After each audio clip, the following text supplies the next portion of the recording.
Welcome to my channel. Bertemu lagi dengan saya, Asri Wulandari, guru BK SMA Negeri 2 Way Serdang. Sekaligus mahasiswi PPG Daljab kategori kedua Universitas Patimura. Hari ini saya akan melaksanakan PPL ketiga, layanan konseling individual dengan teknik behavior contract. Selamat menyaksikan. Waalaikumsalam. Moreta, sini masuk, Dok. Sini duduk. Salim dulu lah sama Miss. Gimana kabarnya hari ini? Baik, Miss. Baik, alhamdulillah. Habis pelajarannya siapa? Pak Derajat. Kesepakatan kita kemarin ya bahwa kita akan melakukan layanan konseling individual. Nah, Moreta mau di sini atau di dalam? Di Nyaman ruang dimana? BK aja, Di Miss, ruang di dalam. BK aja. Yaudah, kita ke sana ya. Iya. Silakan duduk. Seperti ini. Sudah kok. Di ruangan ini udah nyaman? Sudah, kita lanjut ya. Sebelum kita mulai, alangkah baiknya kita libatkan Tuhan di setiap kegiatan kita. Berdoa mulai. Berdoa selesai. Oh iya, tadi pagi Miss tuh lihat Moreta, Miss perhatikan ketika berangkat sekolah, kok nggak salim sama guru Saya yang di tadi depan. Kenapa, Dok? Buru-buru? Iya. Kenapa kok buru-buru? Takut terlambat. Takut terlambat, beneran? Iya. Baiklah, maksud Miss panggil Moreta ke sini tahu kenapa? Tidak. Miss kasih tahu ya. Jadi hari ini Miss mau melakukan salah satu layanan yang ada di dalam bimbingan konseling, yaitu layanan konseling individual. Moreta sudah tahu apa itu layanan konseling individual? Itu kan, Miss, setahu saya kayak curhat gitu ke guru BK-nya. Iya betul. Jadi kayak curhat-curhatan. Iya. Betul. Jadi salah satu yang ada di dalam bimbingan konseling, yang dimana dalam pelaksanaannya dilakukan oleh guru BK dan siswa, Miss dan Moreta. Tujuannya adalah ada hal-hal yang ingin disampaikan, mungkin juga nanti ada hal-hal yang ingin Moreta sampaikan agar masalah yang Moreta alami itu dapat selesaikan dan nanti kedepannya dapat mengambil keputusan yang tepat terhadap masalah yang Moreta alami. Sampai sini paham, Nak? Paham. Nah, dalam pelaksanaan ini kita sepakati dulu mau berapa jam. Sehabis itu aja, Miss, jam 4 derajat. 4 derajat habis ya. Yaudah, ada asas-asas yang harus Moreta ketahui, Nak, dalam pelaksanaan bimbingan konseling ini. Yang pertama adalah asas kerahasiaan. Jadi segala sesuatu yang terjadi dalam proses konseling ini, apapun nanti unek-unek yang Moreta sampaikan, masalah yang Moreta sampaikan, kita jaga bareng-bareng kerahasiaannya. Miss juga akan jaga kerahasiaannya, Moreta juga akan menjaga kerahasiaannya. Intinya, Miss tidak akan menceritakan kepada orang lain, baik itu wali kelas, atau teman Moreta, atau bahkan orang tua Moreta, kalau Moreta tidak mengizinkan Miss untuk memberitahu mereka. Yang kedua adalah asas keterbukaan. Maksudnya adalah dalam pelaksanaan konseling ini Moreta harus terbuka, berani untuk bercerita ya, Nak ya. Harus sampaikan unek-unek Moreta itu bagaimana, masalah yang Moreta alami itu gimana, biar nanti dalam memberikan solusi dan kita bahas itu tepat. Selanjutnya adalah asas kesukarelaan. Kesini nggak terpaksa kan, walaupun dipanggil nggak terpaksa kan? Saya rasa tidak. Tidak kan? Ada sesuatu yang ingin disampaikan juga kan? Ya ada, yaudah. Miss rasa cukup ya? Iya. Sudah paham sampai sini? Paham. Paham. Moreta lebih percaya lagi terhadap proses ini, kita ulang janji dulu deh. Gimana biasanya kalau janji? Kayaknya karena Miss lihat dari wajah kamu kok, nanti Miss Mulan jaga rahasia enggak ya? Kayak gitu. Insya Allah kita saya berjanji bahwa akan menjaga segala sesuatu yang terjadi dalam proses konseling ini. Saya berjanji. Ya. Dan selanjutnya isi ini dulu ya, jurnal kegiatan.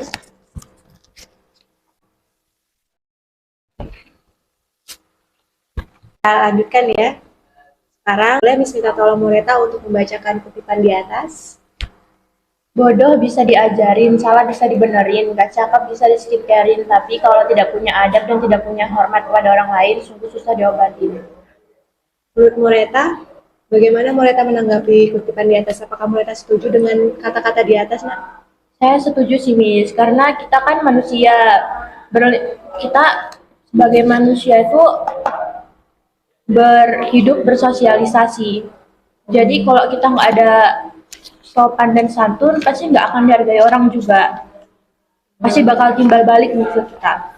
Apa yang Moreta katakan bahwa sopan santun itu penting Dalam kehidupan bersosialisasi. dalam kehidupan bersosialisasi. Ketika kita ingin dihargai, berarti kita juga harus menghargai orang lain. Ada lagi yang ingin ditambahkan, Nak?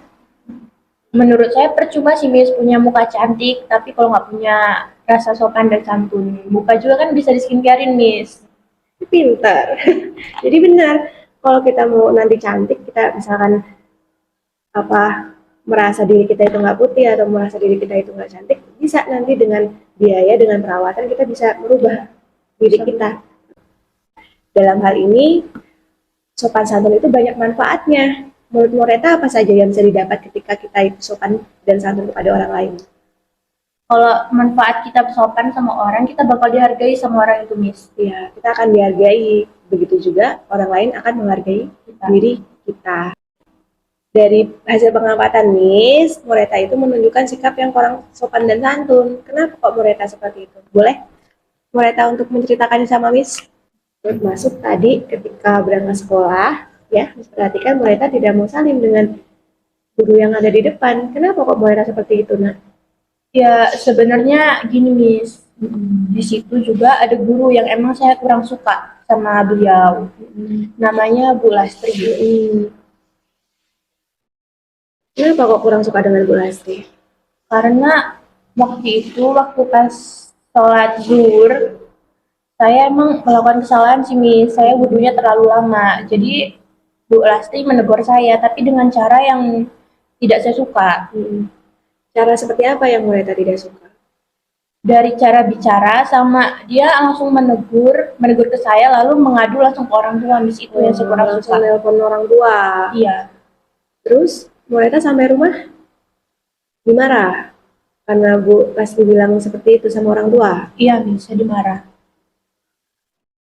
Baik, bisa disimpulkan bahwa Moreta itu berlaku seperti itu tadi karena kurang suka dengan Bu Lastri. Iya. Dan menurut Moreta, ketika Moreta salah itu tidak harus ditegur langsung sama orang tua, tapi sama Moreta langsung. Iya.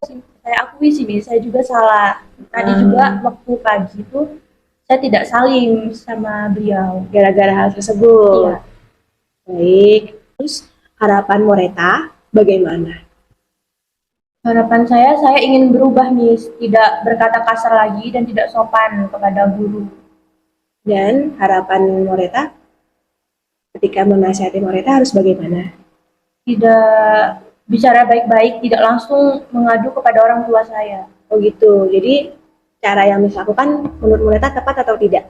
Moreta Miss panggil ke sini, kita konseling individu seperti ini. Tepat. Nah, jadi dapat Miss simpulkan bahwa Moreta itu sudah mengakui kalau Moreta itu salah ya, karena lama, wudhu, dan tidak cepat sholat. Lalu Bu Lastri menegur Moreta, tapi cara menegurnya itu menurut Moreta tidak sopan. Lalu Moreta, karena Bu Lastri seperti itu, Moreta juga berlaku seperti itu. Iya atau tidak, betul? Betul. Begitu. Nah, Ibu senang loh kalau Moreta itu sudah mengakui kesalahan dan sudah sadar atas kesalahan yang Moreta lakukan. Lalu, harapan Moreta bagaimana? Apa yang Moreta inginkan? Harapan saya sih saya tidak mau terus-terusan seperti ini sih Miss, karena pasti semua orang tidak suka dengan saya. Karena kalau tingkah saya seperti ini terus. Ya, betul sekali. Kita mau mengakui kesalahan. Nah, tadi ingat nggak, Dok? 3 kata atau amanat yang disampaikan kepala sekolah kita ketika tadi upacara. Saya ingat, Miss. Apa itu? Maaf, tolong, dan terima kasih. Kenapa itu? 3 kata itu. Karena kita kalau melakukan kesalahan, kita harus meminta maaf dan mengakui kesalahan kita. Dan kalau kita membutuhkan pertolongan, kita harus minta tolong kepada orang lain. Dan mengucapkan kata terima kasih dalam hal apapun. Betul, betul, betul sekali. Jadi 3 hal itu adalah 3 kata mujarab atau 3 kata yang ketika kita bersosialisasi sama seseorang sudah mengakui kalau Moreta itu salah. Lalu menurut Moreta apalagi yang harus Moreta lakukan ketika sudah mengakui salah? Saya akan berubah dan meminta maaf kepada Bu Lastri karena atas perilaku yang tidak sopan, Miss, kepada beliau. Oke, bagus. Moreta sudah mengakui kesalahan dan Moreta mau minta maaf. Nah, kapan Moreta mau melakukan hal tersebut? Insya Allah besok, Miss. Sebelum pelajarannya Bu Lastri ya? Iya. Baik. Lalu, bila kalau seperti itu, Miss bisa simpulkan bahwa kita tadi dari awal membicarakan soal Moreta yang menunjukkan sikap kurang sopan santun, lalu Moreta punya keinginan untuk minta maaf juga. Terus menurut Moreta,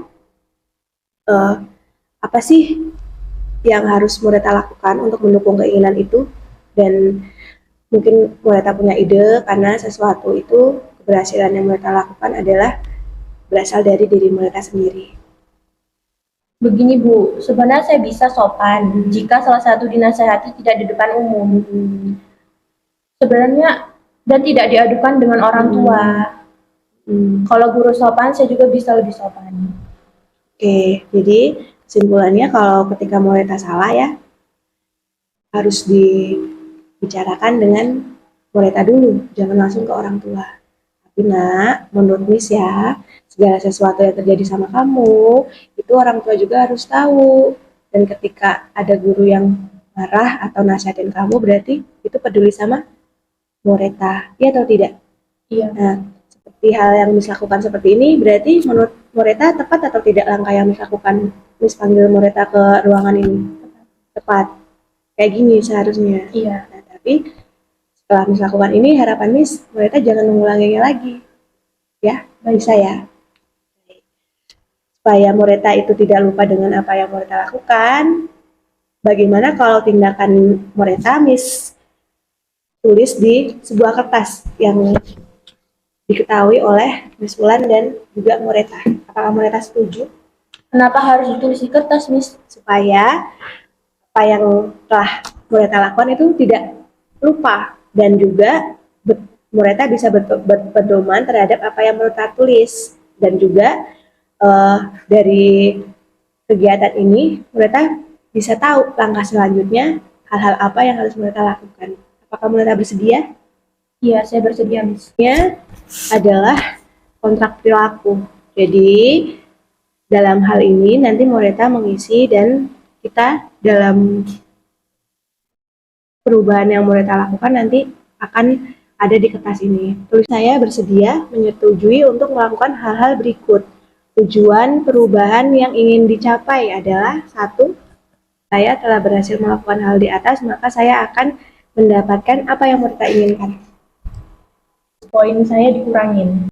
Saya gagal, maka saya akan mendapatkan sanksi. Setuju ya kita buat kontrak seperti ini ya, kontrak perilaku seperti ini ya. Setuju? Setuju. Nah, ini ada KPD, monitoring perilaku. Ini Moreta diminta untuk mengirimkan foto kegiatan harian di sekolah dengan Miss Wulan yang menunjukkan sikap perubahan sopan ketika nanti pagi hari, ketemu guru piket bagaimana dan sebagainya kayak gitu ya. Dan terus di sini nanti kegiatan hariannya dimulai dari Senin sampai Senin depan. Nah, sesuai dengan kontrak yang telah kita sepakati.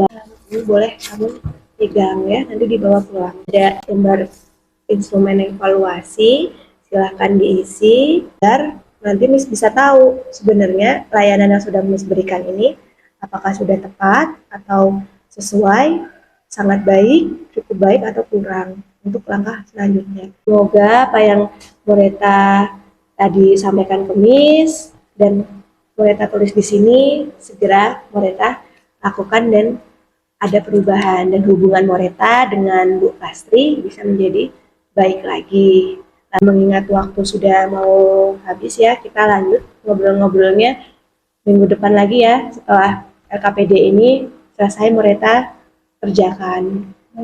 Untuk menutup kegiatan ini dengan berdoa, kita akhiri juga dengan berdoa. Berdoa mulai. Selesai.